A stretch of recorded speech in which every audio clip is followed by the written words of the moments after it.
Morning, it's Bill, the knee pain guru, and welcome to today's video. We're going to talk about what is the best remedy for knee pain. We'll be going over there. We will be going over that in just a moment. This is live interactive. If you have questions, put those in over on the comment section. We will get to those shortly. If you're watching the replay, put those in there as well, as I read all the comments that come through on my YouTube channel and could possibly use them as a topic on a future video. Make sure to give the video a thumbs up, like and subscribe to my channel, and turn on notifications to be aware of future videos.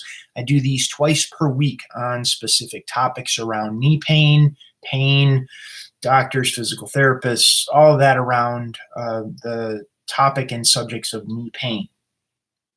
And those are on Mondays and Thursdays at 9:55 a.m. So make sure you tune in to those. And that's what the notifications are for. You're notified of new topics that are coming up. So what is the best remedy for knee pain? And I was thinking about this as I was going through that. And I've been doing this now 10 years online, going on 11 years online. And I had to really think about what makes people successful. In terms of, it doesn't matter what the remedy is, because if it's the best remedy in the world and you don't implement it, well, then it's really not the best remedy in the world for you. So really getting honest with yourself. This is a big piece in terms of any remedy you look at, you choose, you do a Google search for on the internet. You have to be fully committed to that remedy, whatever it is. If it's a conventional approach, if it's a holistic approach, if it's an integrated approach, you have to be fully committed to that approach. Otherwise, it's not going to work, just across the board. So to get into the meat and potatoes of this presentation, first of all, get a diagnosis by a doctor. That's important. You got to know what you're dealing with. There's a lot of people online. They try to get diagnoses. They don't want to go to the doctor. They don't want to spend the money going to the emergency room or emergency care facility or getting an appointment with a doctor or an orthopedic surgeon to find out what they have going on with their knee. So first and foremost, get a diagnosis by a doctor so you know what you're dealing with.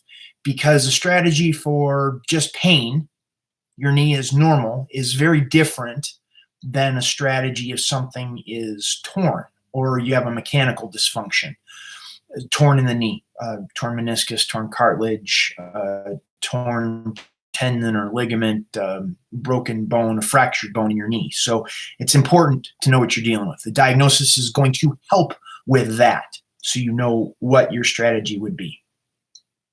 Then really get honest with yourself. Honest with yourself in terms of, are you only going to listen to a doctor? There are people out there that are like that it doesn't matter what anybody else says.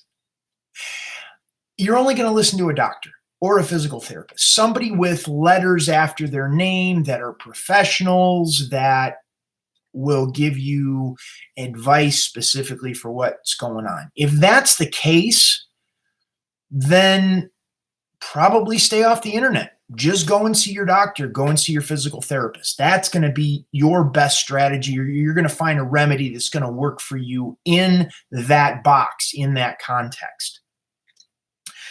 Do you want a natural approach? Meaning, are you looking for something outside the box? Do you believe that drugs, shots, surgery, and physical therapy can't be all the options that are available? There has to be something else. Like, you believe your body can heal itself.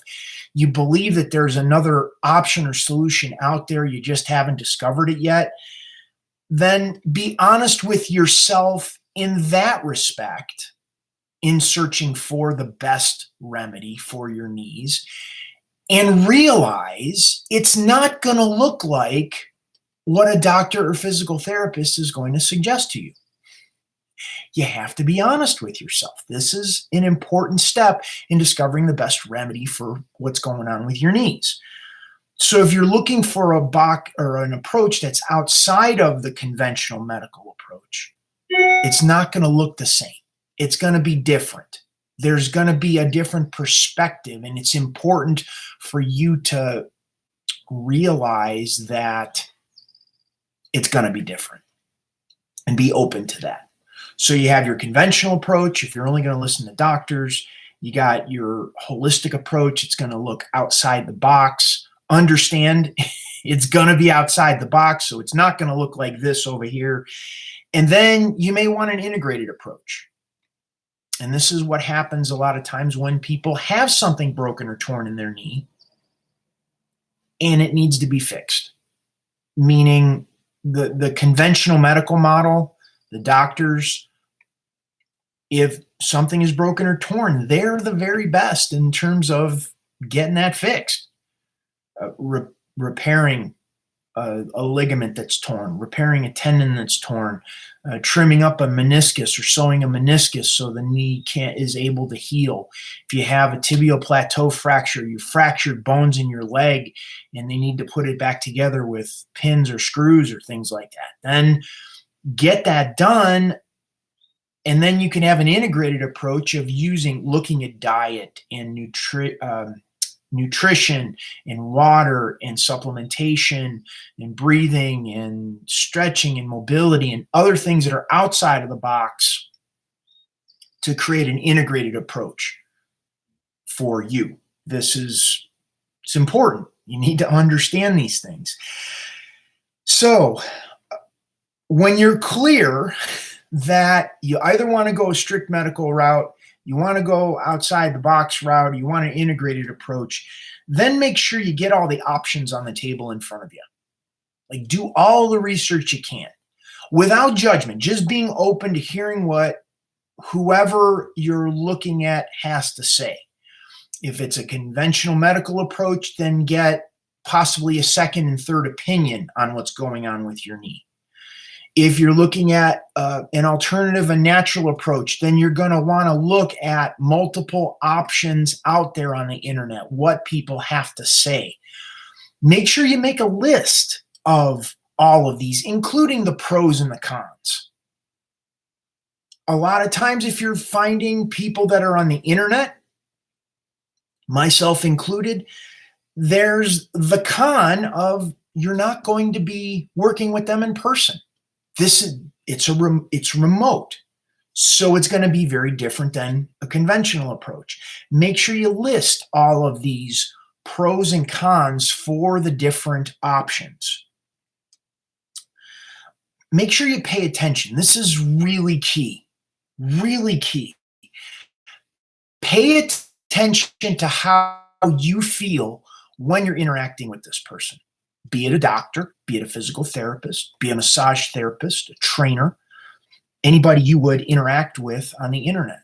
See, are they giving you all of the information? Are they presenting it to you in a way where it's like it's landing, it's making sense?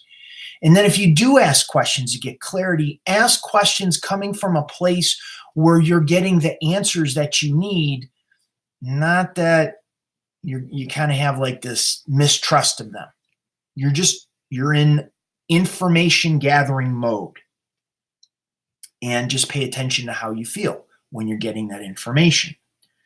Make sure to talk to your friends and family members, other professionals, massage therapists, physical therapists, physiotherapists, whoever, and ask them about these different approaches, what they think.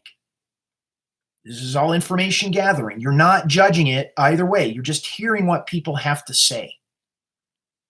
And pay attention to how your body responds to what people are saying. Because this is a big indication. Your knee being in pain is a direct reflection of all of this information that you're taking in.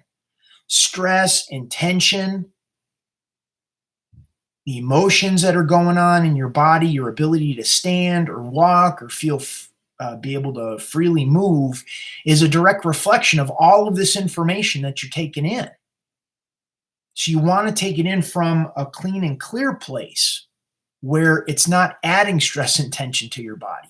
Yeah, you have the stress and tension of what's going on with your knee and you're looking for a solution, but you want to come from this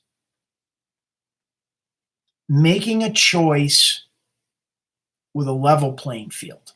You don't want to have like this bias of what's going on. And these are all of the things that you're most comfortable with, be it conventional, be it holistic, be it integrated. And here's the cool part. Once you have all the information on the board and you're talking with people, then wait for an answer to present itself. An answer always presents itself. Whether you actively push and try to make that answer happen, or whether you just kind of sit back. A lot of times, if there's pressure from a doctor or a physical therapist or somebody online, it'll drop off.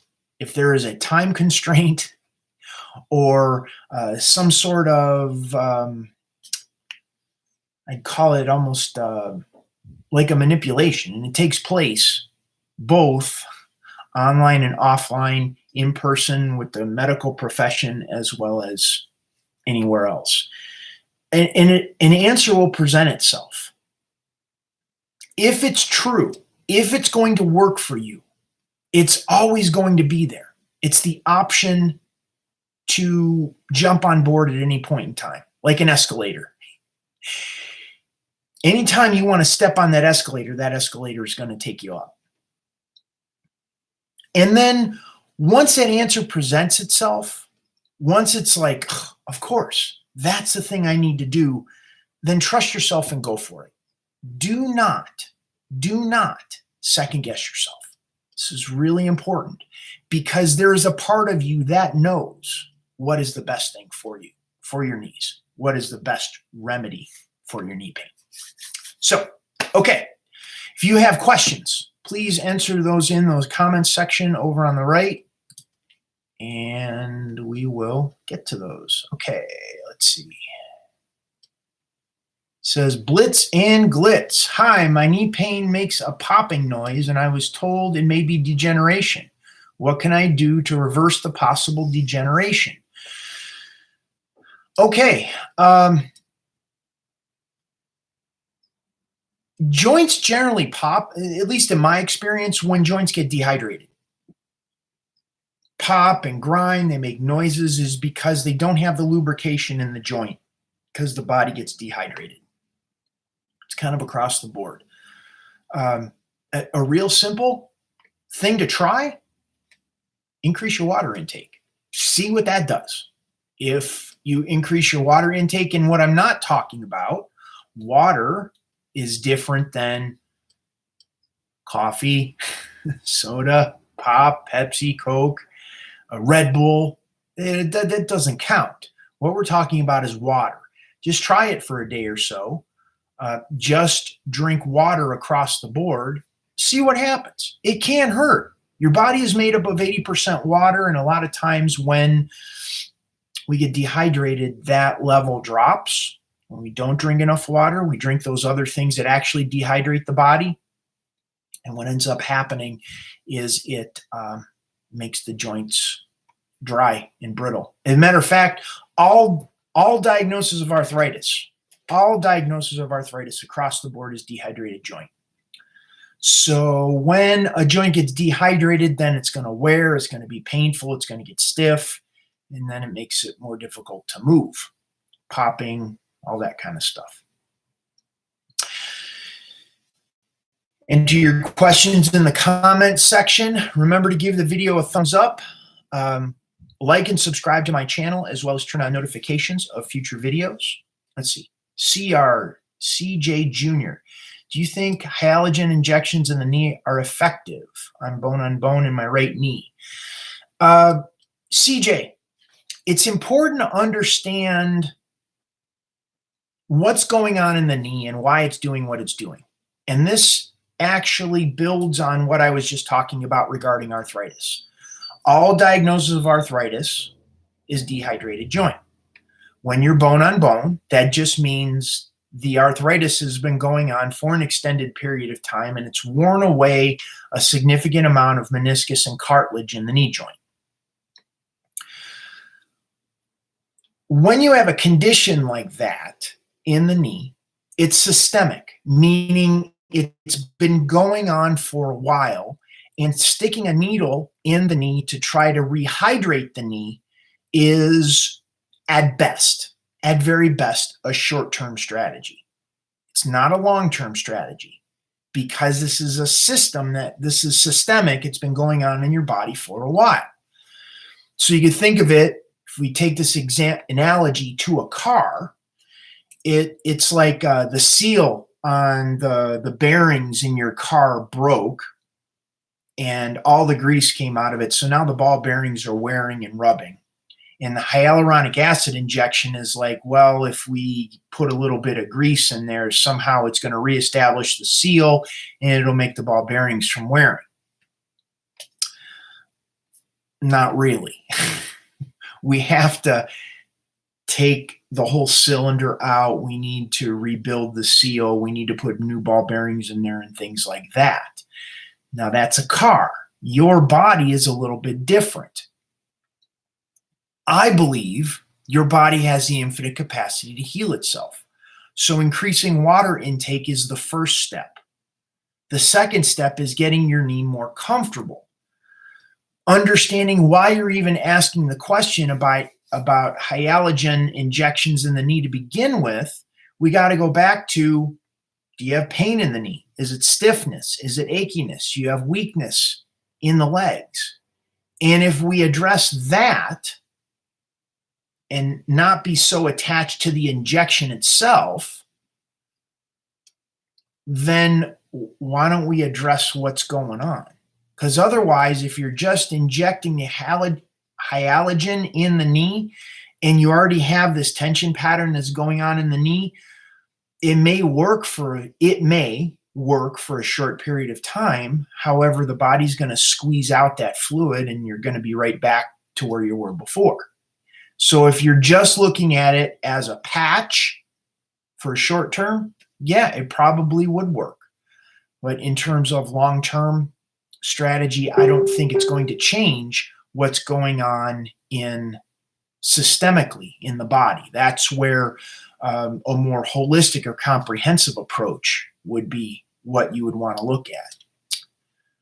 I have stiffness. I had MCA ACL surgery 10 years ago. I'm 40 years old. Yeah, if you want to address stiffness, then we need to start relaxing the joint by getting the pressure off of the nerves in the knee. And you can learn that. I have a video, or actually a 7-day knee pain reduction challenge you can take on my website, which begins to show you how to get the pressure off of the nerves in the knee that are causing the pain. That will start giving you relief. And then as you're increasing your water intake, now the body is able to rehydrate the joint, or begin to rehydrate the joint on itself. When a joint is tight and squeezing, think of it just like my hand here. If I'm squeezing my hand real tight, the knuckles are starting to get white. And as soon as I let off that pressure, the hand is white and then starts to change color as the blood and the oxygen begin to rush into the hand.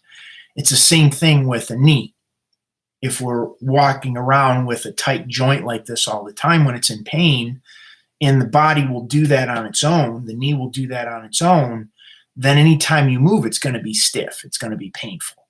But the more we relax the joint, the more easier it's going to be able to move. CJ, is this making sense? Is this landing?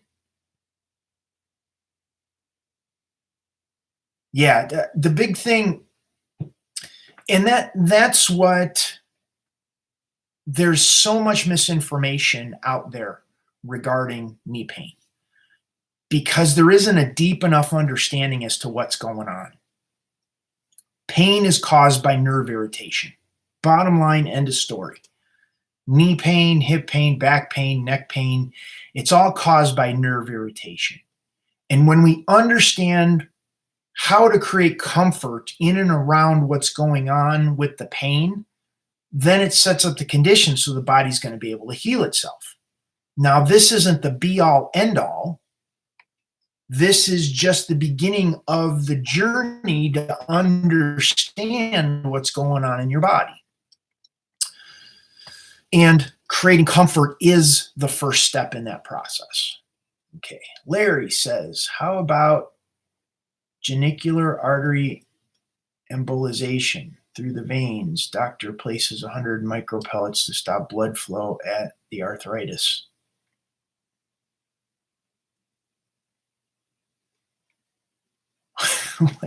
like, what about it, Larry? I mean, it sounds like, oh my gosh, blood flow at the arthritis. Well, I don't see any point of why stopping blood flow on the arthritis would actually benefit the knee in any way. And this is what's fascinating to me. And there is such a disconnect with the stuff that's out there. Technology is great. I'm all for technology if it makes sense and lines up with a universal principle. The body is incredibly made. There's an infinite wisdom that comes into play when you look at a human body. And if someone is coming in, be it a doctor or otherwise, that thinks they know better than what the body's capable of doing on its own, then I believe someone's out of order. And it isn't the body. When the body has the infinite capacity to heal itself, it isn't by doing something like that, placing micron pellets to stop blood flow at the arthritis. Who does that make sense to? On any level, it doesn't make sense. So we have to understand, well, what's causing the arthritis? You talk to a doctor across the board, an arthritis diagnosis is a dehydrated joint. So it makes more sense to me to ask the question, well, why is the joint being dehydrated? Like, what is causing the source? What conditions are set up in the body that's creating a dehydrated joint that's causing the pain? Instead of thinking you're going to outguess the body and figure out how to stop blood flow at the arthritis, that doesn't make sense on any level. So the body needs oxygen. The body needs the blood in order to heal. And if you're stopping that blood flow, you're getting in the way of the divine ability of your body to heal. So, Larry, you're going to have to come up with something better than that in terms of what would make sense as to why you would do something like that. Anybody have more questions? Enter them over on the comment section. I kind of default, or I kind of lean towards more the natural approach. It just, if there is no cartilage, then what's next? Create comfort in the knee. The big thing is comfort. The only reason you go to a doctor, you don't go to a doctor because it's like, oh, I think the cartilage in my knee is worn. I'm going to go to the doctor and get a diagnosis for that. You don't say, oh, my meniscus is worn. I think I'm going to go and get a diagnosis for that. You show up at a doctor because there's pain, there's stiffness, there's some sort of lack of range of motion.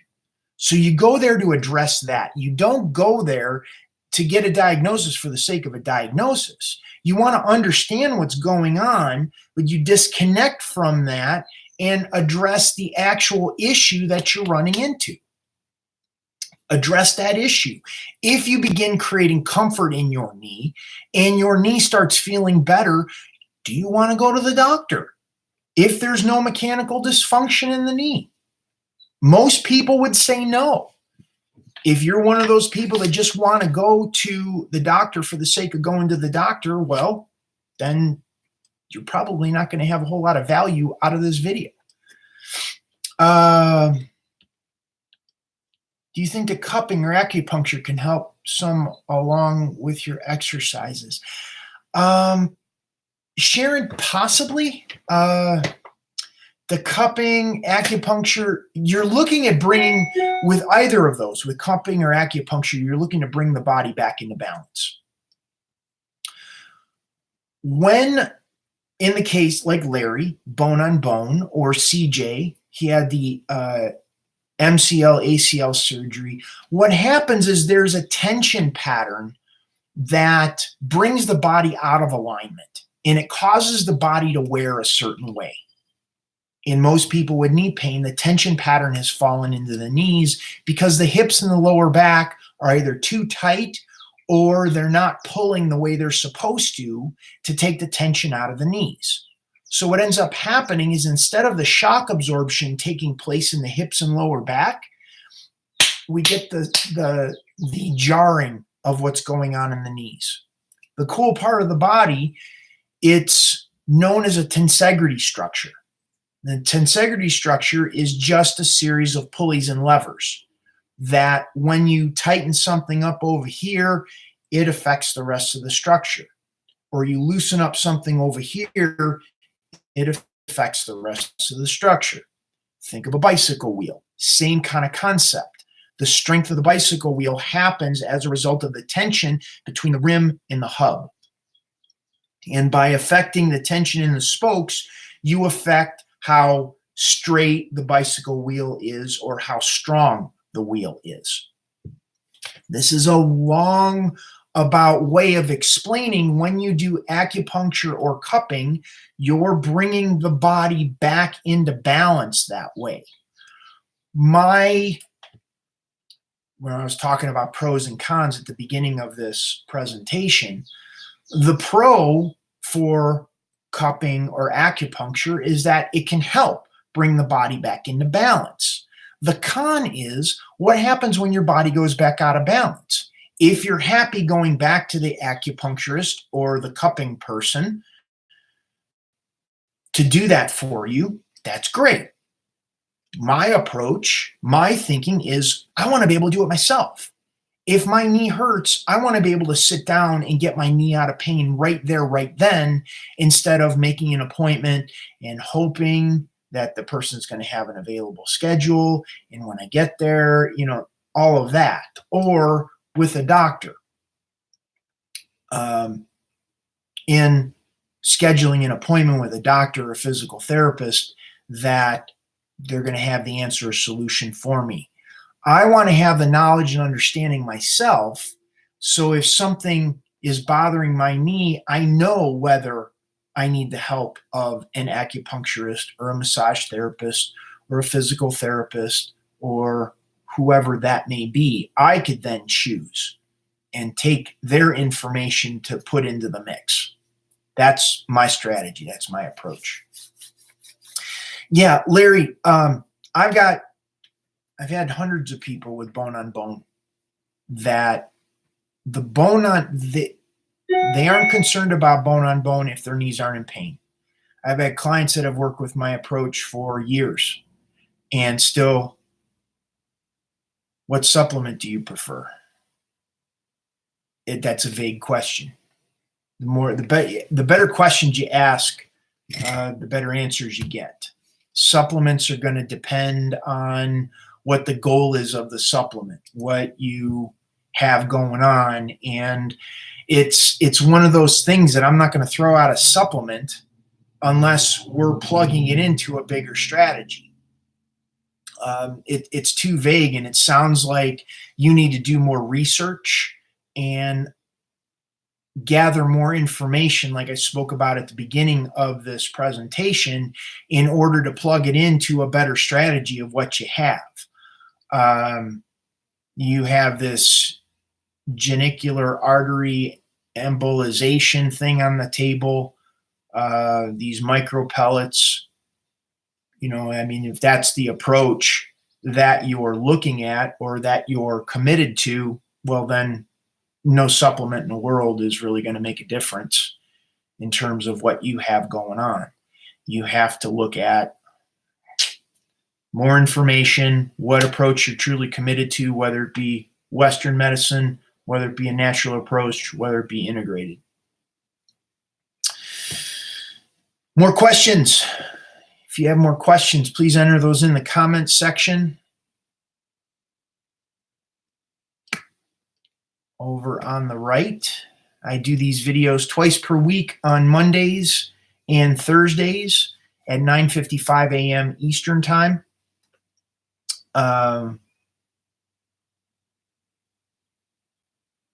And let's see, what else we got? Go over and head over the link. I included the link to my 7-day knee pain reduction challenge. That would be, Larry, that would be a good information gathering tool for you. Check that out, as well as anyone else that is watching the replay of this. Head over and take my 7-day knee pain reduction challenge. It begins to teach you how to begin to get the pressure off of the nerves in the knee that are causing the pain, be able to help in that equation.